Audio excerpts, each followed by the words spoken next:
Hello guys, for today's video as you can see. So ayan guys, nakikita nyo. Yan po ang sa loob ng aming hospital. Ang aming hospital guys ay mayroon palang chapel. So sa labas ng chapel guys, may mga palamuti na inilagay kasi ngayon ay Christmas season.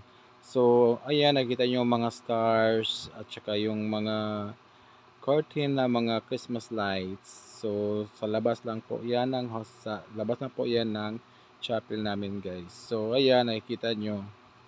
Yan po ang aming setup sa labas ng chapel para naman nihanda namin sa darating na Pasko.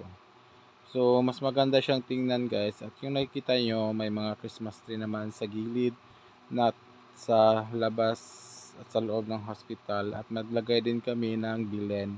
So, yan po ang bilen guys. Kung nakikita nyo, wala pa si Baby Jesus kasi hindi pa nilagay kasi hindi pa siya pinanganak. So, ang nandyan lang muna sa aming bilen ay si Joseph at si Mama Mary. So, ayan guys, may munting may munting village na ginawa made of styrofoam. Tapos may mga palamuti naman, may mga deer, tapos ayan, may mga snowmen.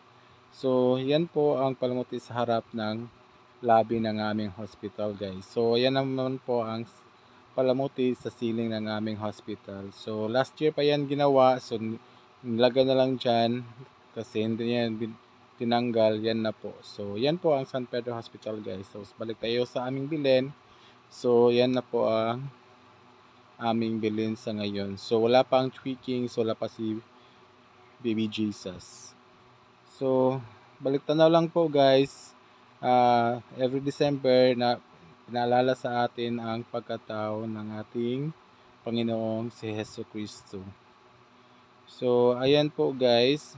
So, yan po ang aming lobby. Tapos, yan po ang palamuti. So, sa ano naman guys, dun sa malapit sa may emergency room, maglagay din kami ng malaking Christmas tree. So, ang combination pala ng color niya guys is all white. So, may mga palamuti na balls na puti at saka may mga punsitya na puti at yung nasa ibabaw na mga palamuti guys. Tapos yung Christmas light niya is puti din. So sobrang ganda tingnan, malinis tingnan at